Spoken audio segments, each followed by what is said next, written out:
This is the UK Brand Show with Penny Williams and Mark Challoner.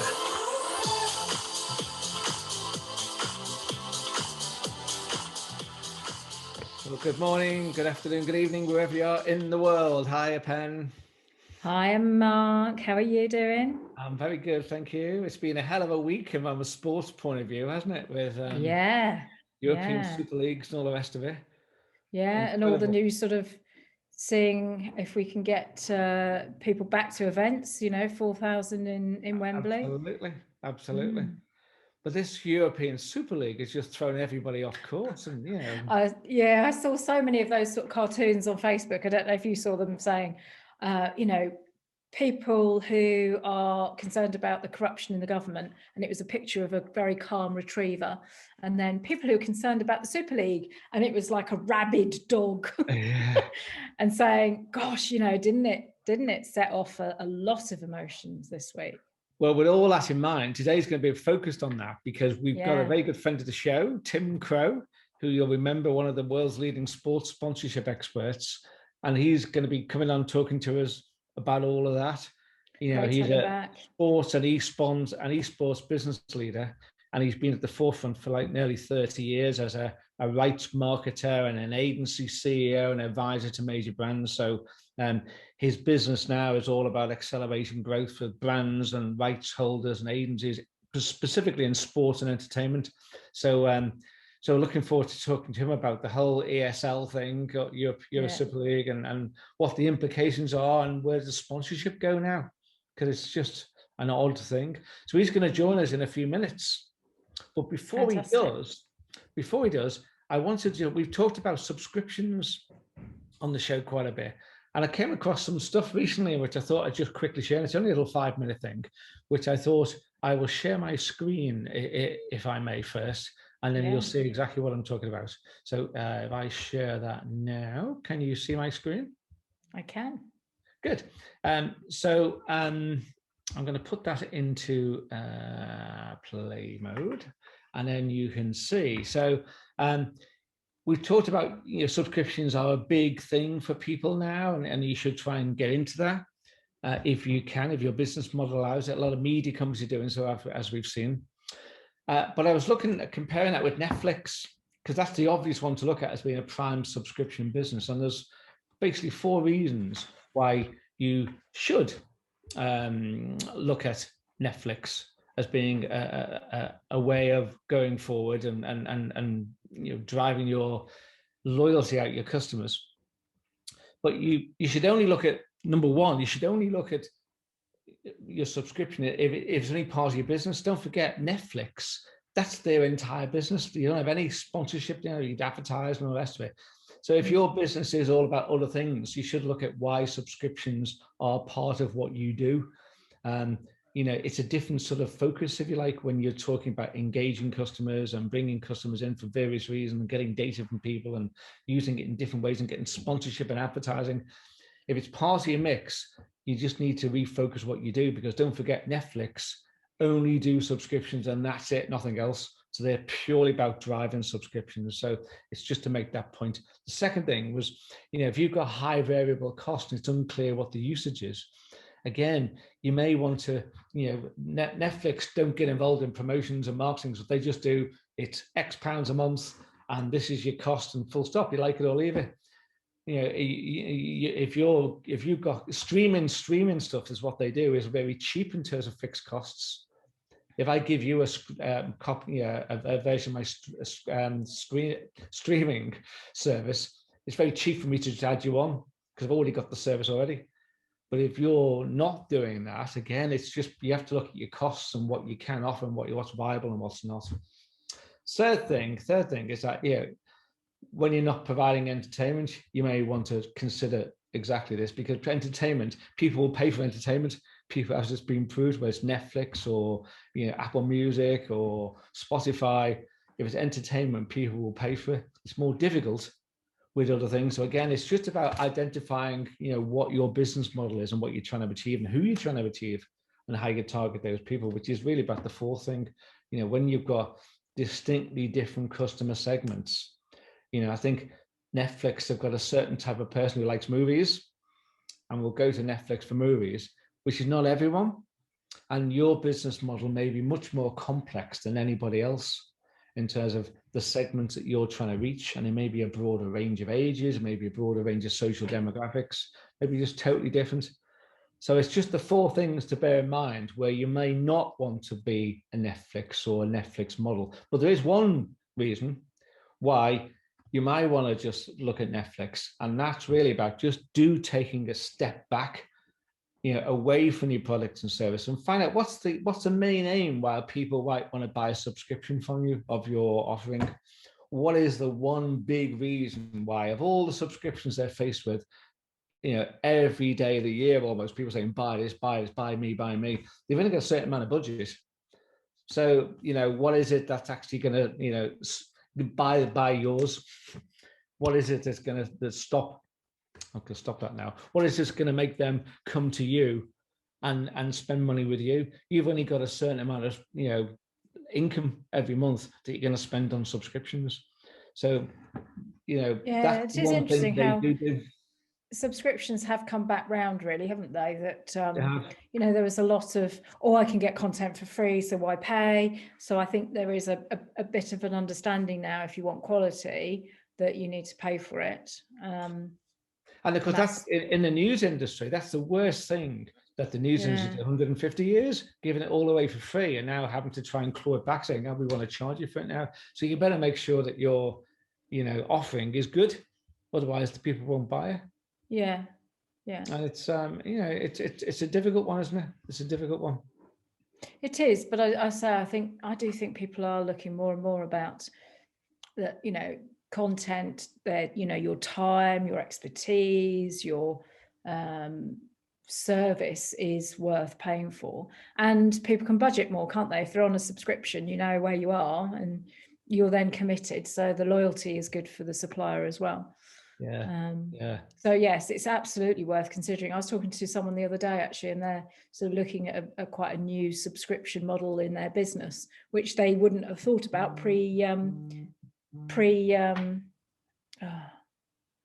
pandemic.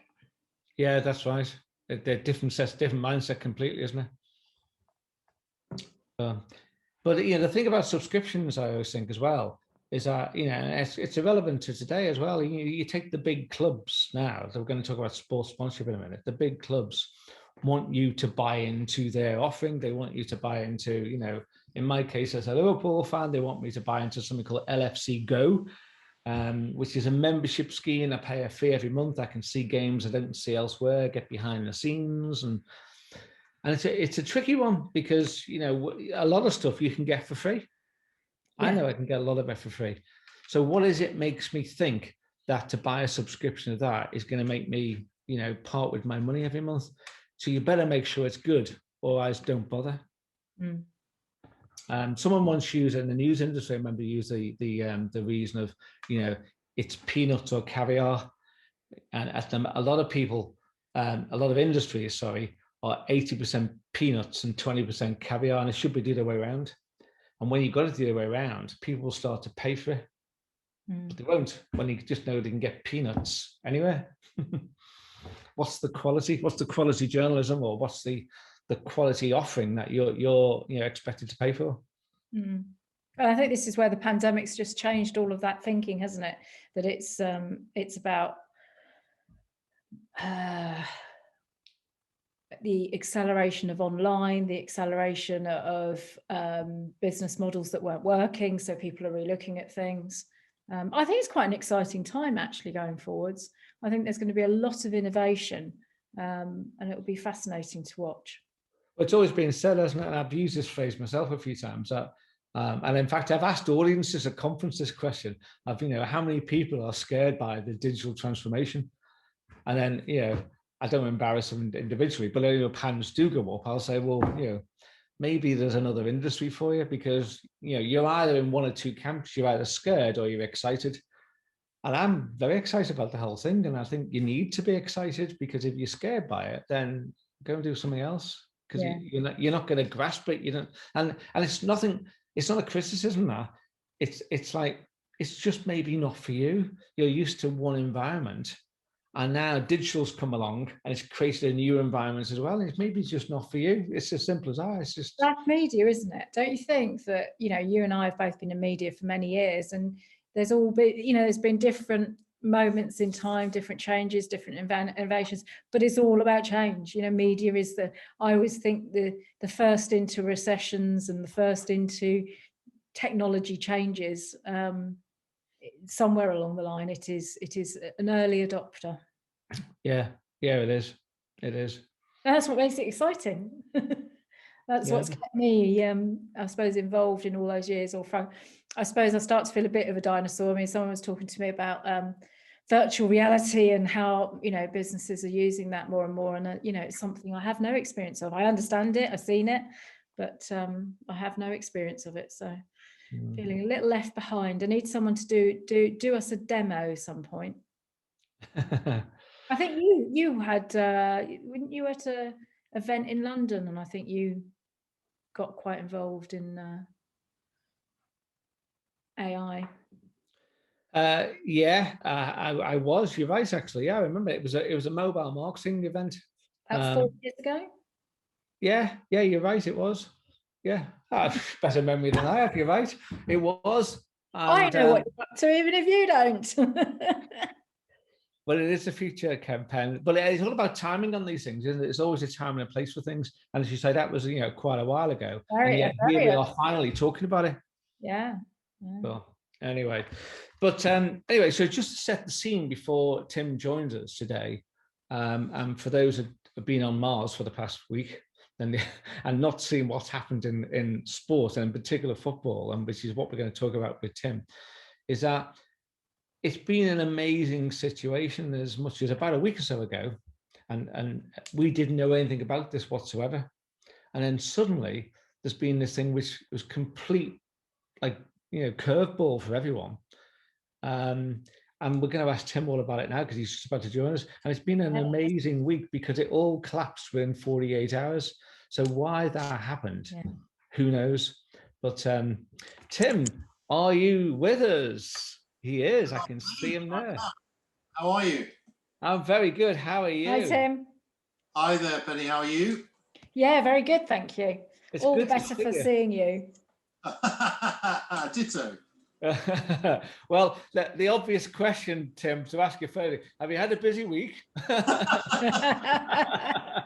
Yeah, last week was interesting. What a bizarre week we've all had, haven't we? I mean, as a fan and, those involved with clubs and sponsors and everyone has just had a most bizarre week. Yeah.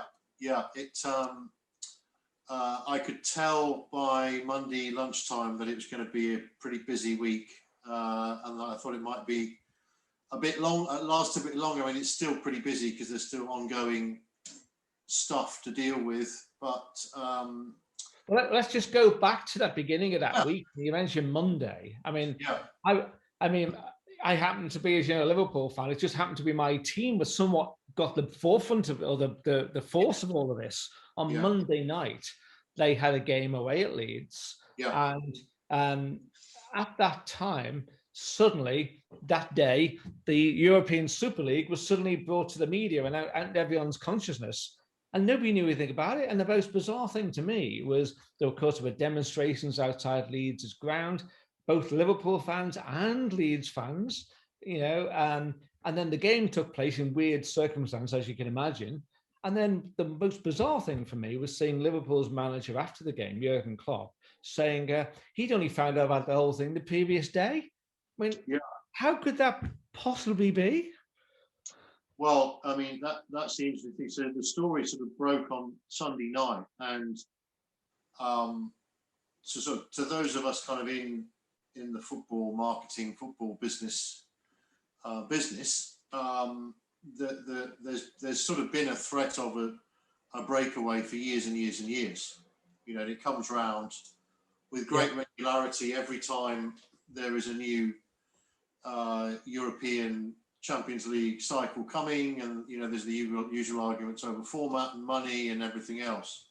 What of course was surprising this time was although everyone knew that was going on in the background, no one sort of, and I defy anybody think they thought this was going to happen. No one thought that they would actually break away and it would go public, because it's always been, you know, these elite clubs sort of trump card, if you like, in the background. And as it turns out, they've now played it and it didn't work. So, which makes things interesting going forward. But to be honest with you, on Monday, I kind of missed the ebb and flow of it, which is a bit of a shame, and indeed on Tuesday, because I gather that Twitter in particular was quite an interesting place to be, watching all of it sort of happen. But I was just on call after call after call, talking to, for the most part, sponsors of Big Six clubs who imagine. I have to say, in most cases, pretty angry. Yeah. I mean, there was a complete blind side for them too. Yeah, they've been completely kept in the dark too. So, you know, there was a lot of... wonder how is it possible to keep such a thing secret so many months, if not years? Well, everyone knew. I mean, I think, you know, I can say without breaching any confidentiality that I'd advised several that this was in the background and it was a possibility, but it was only... it was unlikely to break out into the open. That's what surprised everybody, how quickly it did break out into the open, and frankly, how badly they handled it. Yeah. You know, I mean, the whole thing from start to finish, which didn't take very long, obviously, was a PR disaster. Yeah. And that wasn't because the PR was bad, it was because it was a bad idea. Yeah. And the reaction was so strong. You know, you just can't, you know, good PR will not make a bad idea good. What the problem was, the PR was even worse. I mean, how can you expect owners to get buy-in from managers, players, fans, the whole shooting match sponsors, if they're not involved in it? I mean, is that about naivety, or is that just them not caring and they think, I'm going to bulldoze through all of this? It's a really good point. I mean, that you know, you talk about your club, Liverpool. I think, you know, one of the biggest losers out of all this is FSG, the Fenway Sports Group, and John Henry. You know, their popularity. They were, in football terms, they were on a yellow card, I think, because there'd been a series of things that weren't great, and they've now gone sort of down to Glazer level popularity, or rather unpopularity. In an instant. And the fans, you know, Liverpool fans have been, you know, there's the activism now amongst the fans across the board is huge, but with Liverpool fans, it's now clearly, you know, it's a red card. You know, I don't see that there's a way back from them without doing some things that they're, you know, all of the owners are going to really have to work very, very hard to rebuild any kind of trust with the fans. Yeah. In this country, at least. I mean, I think the echoes of it, as this gets further away from the country, it gets less of an issue, right? Let's not kid ourselves. You know, if you're a Manchester United fan 10,000 miles away, this matters much less than if you're a Manchester United fan or Liverpool fan here. But rebuilding that trust is going to be very difficult. It looks impossible in some cases. I think John Henry's only saving grace is perhaps he was the only the only owner that came out and apologised in a video message. None of the others did that, did they? Yeah, I mean, but it was a bit of a strange video message. It was. And these apologies all, I mean, what he said, you know, about we knew it wouldn't work without the fans on side. Well, the obvious question is, well, why didn't you ask the fans first? You know, and, you know, Tottenham's chairman apologised for the distress caused rather than actually for doing it. So that you know, some of these apologies weren't brilliant, I have to say. Again, the PR wasn't superb around that. No. So it was pretty wild, and they all of the owners have, you know, not come out so well. I think Chelsea and City probably slightly less because they kind of led the withdrawal, but the fact is they went in. Yes, they did. So yeah, it was a wild old week, and Do you think it's the after effects will be significant. do you think it's arrogance or naivety? Which sort of end of the spectrum do you think? It was just bizarre. It's a really good question. I think there's no question with Agnelli and Perez, who were the architects and the leaders of this. There's certainly some arrogance there, because the position that they occupy and their clubs occupy, particularly Real Madrid in Spain, they're kind of untouchable, and the reaction there is much different to here, because they are just sort of untouchable. I think the best way of saying it is they were probably badly advised. Again, it's just, if you go into, I always have a phrase, you need to do a pre-mortem. If you're going to do something as big as this, you've got to say, right, what's the worst that can happen? And I think anybody who suggests that they were surprised that fans would react this way, saying to Liverpool fans, you're never going to be able to compete for the European Cup again, that's not going to go down well, however you dress it up. And there's a philosophical thing here. There's an American attitude to sport where closed leagues are fine and let's reduce uncertainty, and it's all about driving up the valuation. And the European sporting culture is different.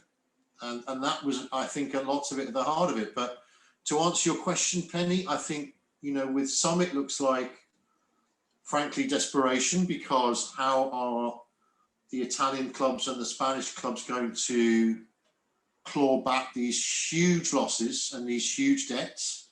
I mean, colossal debts. How are they going to do that? The owners here, I think the best way you could put it is badly advised, getting involved in the first place, not consulting the fans, all that kind of thing. And there's some, ironically, however, now that the whole thing has broken apart, one of the things that will happen is that the big six clubs here are in a much stronger financial position than their European counterparts, because the Premier League is so much bigger and so much stronger. That's not to say that there aren't going to be some very hard yards for those big six clubs behind closed doors when dealing with the collective, dealing with the European Club Association, dealing with UEFA. But yeah, I mean, it's a mixture of things. Some of it was arrogance, some of it was greed, some of it was naivety. None of it was good. Brexit all over again.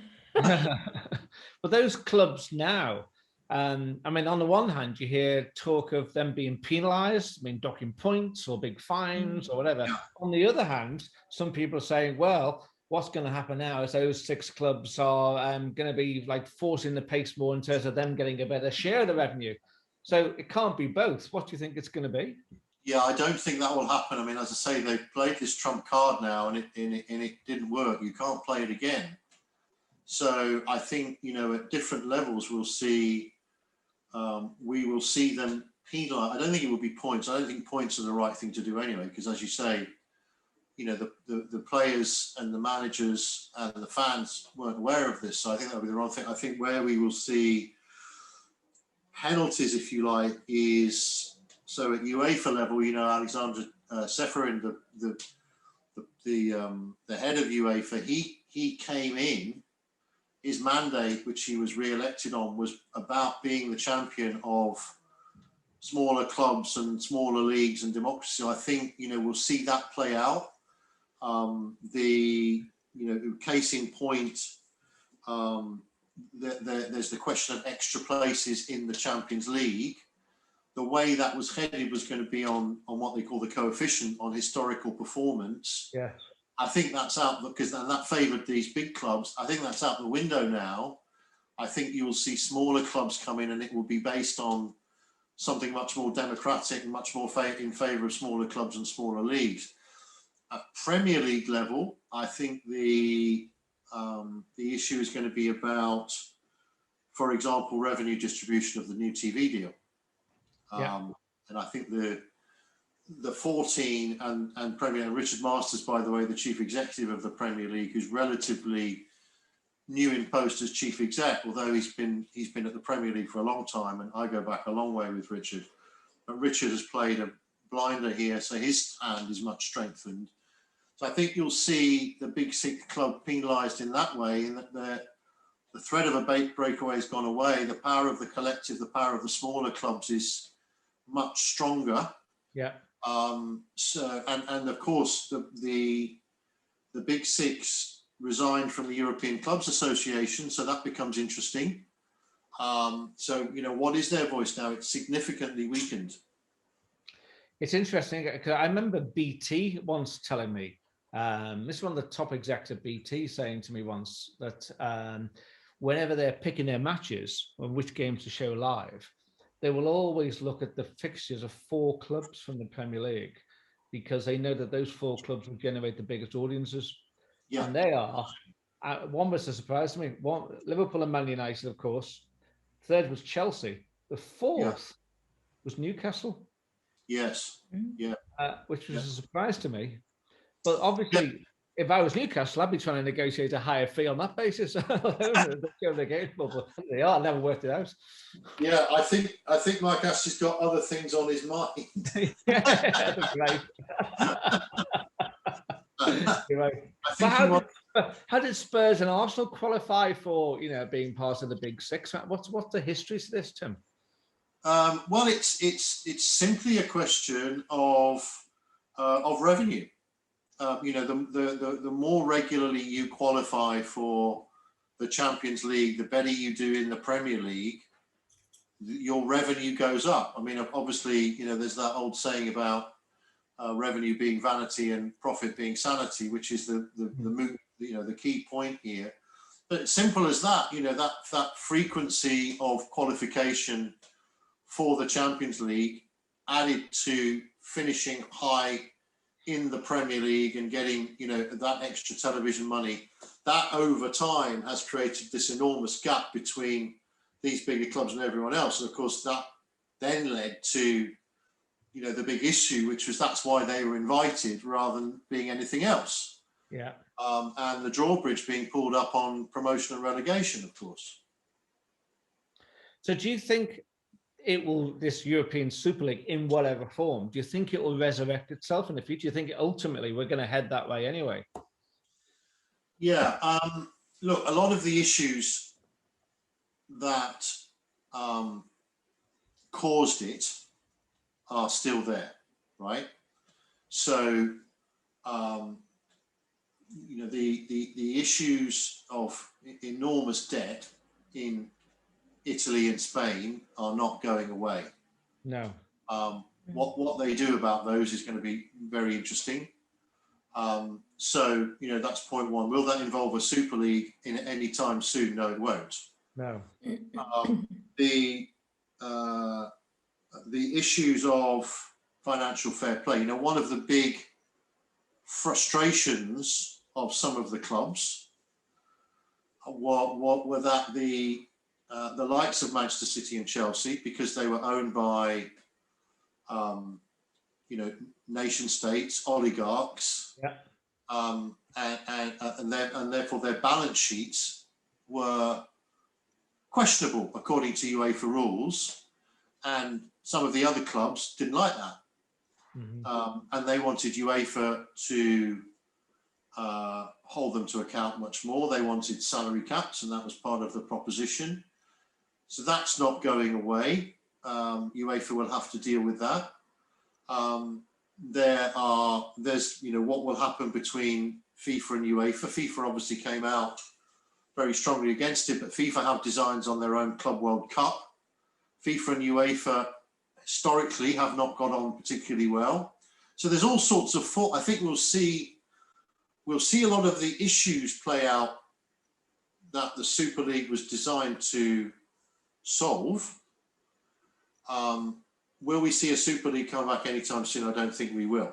No, but there's obviously no coincidence the fact that in the same week this ESL thing was proposed was the same week that, you know, we hear about the new Champions League format, which is extending it, and that's obviously geared to generate more revenue.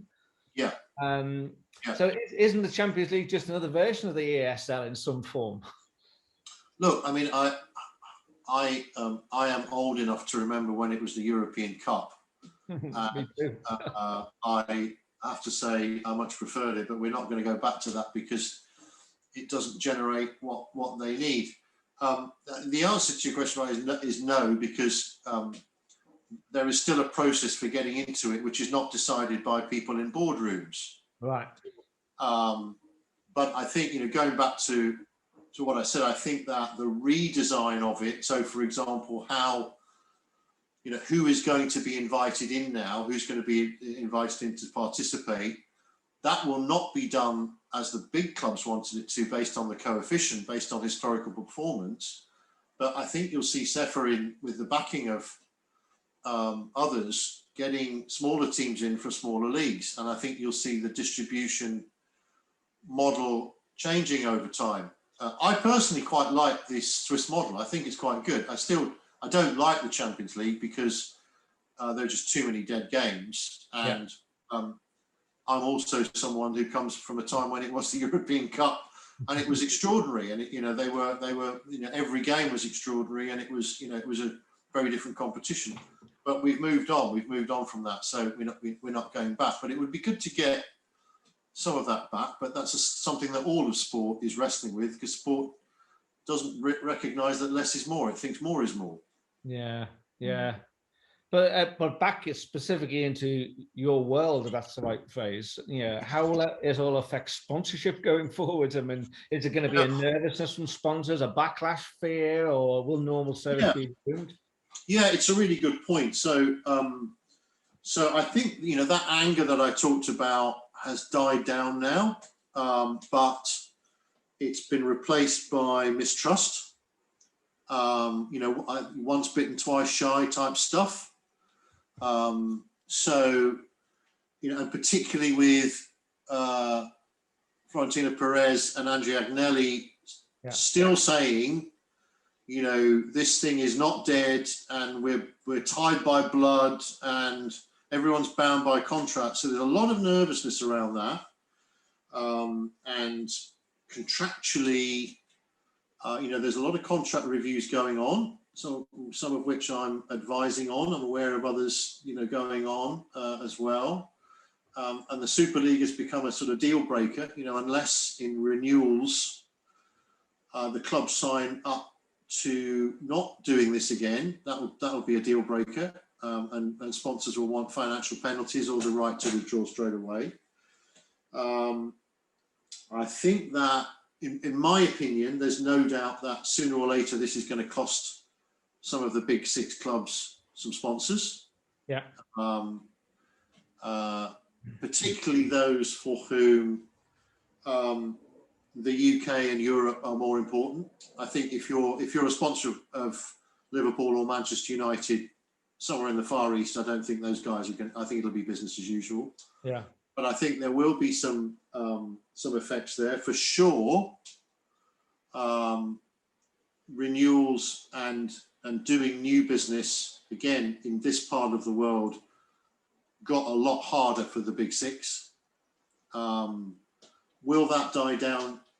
I don't think it's going to die down quickly. I think one of the things that sponsors and potential sponsors are going to be looking at is how the clubs try and rebuild their relationship with their fans, because it's fractured. And of course, the other thing that's added instability now is starting with Arsenal, where the owner of Spotify has said he's interested in buying them. Sponsors don't like to jump into situations like that where the ownership situation's unstable. Yeah. So it's pretty unstable right now, and it's going to stay that way for a while. And sponsors are, brands are pretty risk averse, particularly in the times that we're living in now. So it's pretty febrile right now. And I guess you've got to add on COVID to all of that as well, from a sponsor point of view. Exactly. It's look, there are businesses that have had a very good crisis and are spending money on sponsorship. We've seen some pretty big sponsorship deals in the last few months, but there's also some businesses that who are not doing so well. And a lot of those are from business sectors that traditionally are big sponsors, Mm-hmm. and the beer companies and so on. So it's a buyer's market right now, and that will stay that way for some time to come. Well, what happens in a scenario, Tim, where you've had basically a year where there's been no fans in stadia? I know we've had TV coverage, but it's not the same. Is there, from shirt sponsors to stadium sponsors to perimeter board advertising to program sponsors, all the rest of them, is there a queue of people queuing up at all the clubs saying, "Can I have my money back, please?" or a percentage back now? How does it all work? Yeah. So there's a couple of things that happen. So the first is you have a situation where there's rebates. So people get money back. But that wouldn't have been written into a contract because no one expected COVID to come along, did they? It depends on the contract, really. So that there are sponsors who have been able to negotiate that because their situation their contract has provided for. Others not so much. So you've got rebates, you've got sort of deferrals where okay, we'll let's see how this plays out, and then we'll pay you down the line. They've got what the Americans call make goods, where sponsors have been offered more rights to make up for what they've lost. That's why you've seen giant advertising patches and tarpaulins in the stands where the fans should have been. In America, there's been a lot of digital stuff going on where they've actually superimposed virtual logos onto the pitch in MLS games, would you believe, which is not actually allowed under FIFA regulations, but it's happened. So there's been a lot of that going on. There's been a lot of quite intense negotiation. Actually, that was one of the things that angered a lot of the sponsors is, we've only just sorted this out because of COVID. We've only just put the contracts back in the drawer, and now we've got to get them back out again because of this Super League thing. So there was some pretty exasperated people in sponsors saying, well, we've just done this. We've been pretty fair with the clubs, and this is how we get repaid. So that, as I say, there was a lot of anger out there. Yeah. It's odd, isn't it, the whole thing? Do you think ultimately everyone will come to unscathed somewhat eventually down the line, maybe 3 years from now, maybe they'll all be forgotten about? Yeah, I think, we've talked about John Henry already. I think his reputation, Fenway Sports Truth, I think, frankly, it's very difficult. They're going to have to do something pretty extraordinary to rebuild the relationship with the Liverpool fan base. Sell it to the Middle East for $3 billion. Well, that's the interesting thing, isn't it? You don't get to choose your billionaire chooses you. So it's a question of being careful what you wish for. Newcastle fans might want to take that under advisement. So I think, look, the Ed Woodward's obviously resigned or is resigning. The situation at Arsenal looks interesting with Daniel Ek having thrown his hat into the ring. As I say, it doesn't look particularly great for a lot of the owners. So it's hard to see how, once you've been in the situation they're in and with the fans, you only had to read some of the placards and some of the statements that the supporters groups were showing. It's a long road back from there. They'll have to work really, really hard to get back. And you know what? Some of them may say, well, forget about it, because let's face it, this was about bringing an American model, which was about driving up the multiple into European sport, and that's gone away. Yeah. So it may well be, and it's there, it may well be they say, right, okay, if we can't make it work, we'll move on, and that's their choice. But a lot of this is about that debate between values and valuations.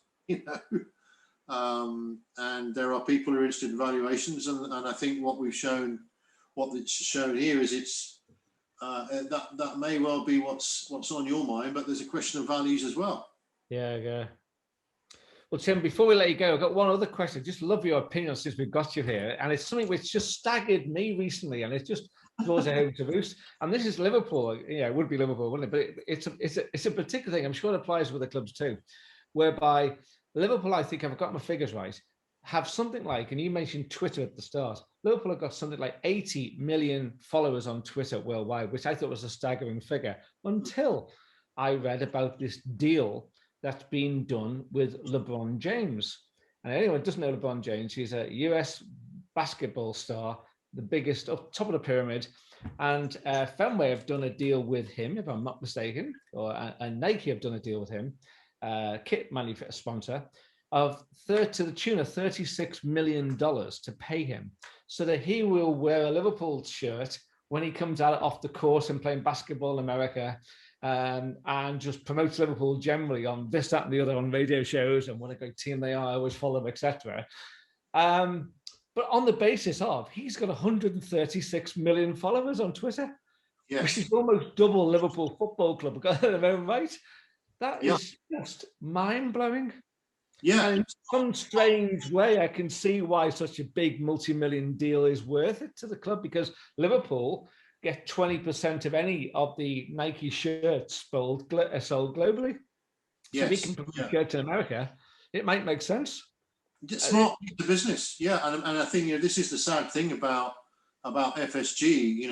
In many ways, what they've done has been really smart. There's been some very, very good business. The way they've conducted themselves. We talk about that licensing deal with Nike, which followed on from a very successful relationship with New Balance, which New Balance did want to end. I thought you wrote about that, yeah. So they've done some really, really smart things, and these are not dumb people. No. Which again, begs the question about why did they do something, so dumb? Frankly, when begs Penny's question: is it naivety or arrogance? It's hard to tell. Yeah. I mean.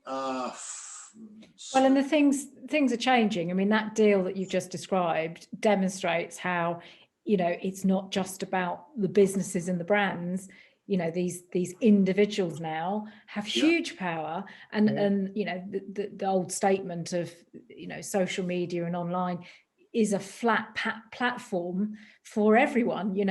Right. If what you're providing is interesting, then you have the followers, and that gives you power, that gives you revenue opportunities. And I think this deal shows how things are changing, and clubs will have to change and think about things differently, and owners can't be that naive or arrogant anymore, because there's people faster around them. This is the strangeness of it, that an organization with such a nuanced understanding of marketing and how to communicate with fans could make such a rudimentary mistake. And it's not like it wasn't coming. I mean, I've talked about it a couple of times in the last few months on Twitter. A few months ago, I was hired by some people who, because the Super League thing was there in the background, and they hired me to help them with some research of what the fans thought. And we researched it, never in the belief, by the way, that the Super League would happen, but just as a sort of just in case. Yeah. So when it started to bubble up a bit over the last few weeks, one of the things that was really interesting was, and as we've seen, across, despite what Florentino Perez says about fans, which has been really, really strange, some of the things he said, but one of the things it showed was fans were across the board, across all ages, very anti the idea of a Super League, and actually some of the most visceral opposition to it were fans of Manchester United and Liverpool.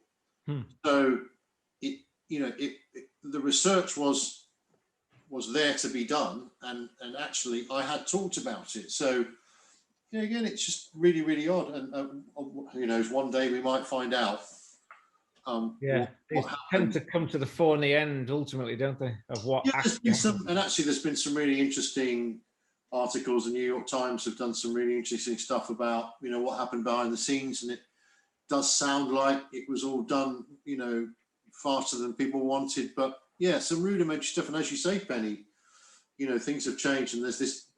And with Femi, as I say, I'm really surprised that such a smart group of people could make such a dumb mistake. But there we are. Yeah. No one's perfect. No one's perfect indeed. Well, listen, Tim, thank you so much for joining us. It's always a Thank joy. you, Tim. Always a pleasure, guys. Great to join in. Brilliant. We mentioned you the other week, funnily enough, we were talking about new experiences in football, and I think it's BT are actually bringing out this volumetric video thing where you get a much bigger experience at home, and you can see different views that the fans see in the stadium. And yeah, a lot of that coming for sure. Yeah, and imagine again back in your sponsorship world. I mean, that's opportunities galore there, surely. Yeah, I mean, there's a lot of investment going on into virtual reality, and that is coming. Yeah. The guy who heads up sport for Facebook globally, Peter Hutton, was talking about that just the other day. All of those big tech guys are really interested in that, and the possibilities if they've got video platforms like Facebook and Amazon and others.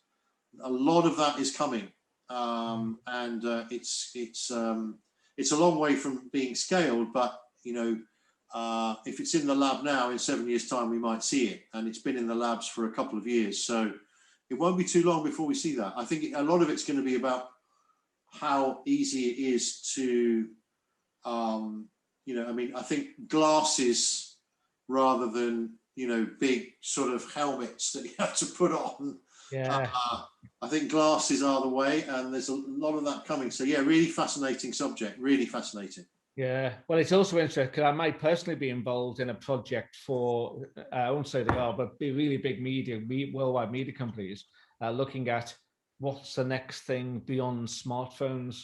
So when people start to give up smartphones, what's going to come next? And it is going to happen. Yes. And maybe glasses is part of the answer. I don't know, the new version of Google Glass, which everyone looked like an idiot wearing them, but once they blend into your normal glass that you're wearing now, you will know you're wearing them.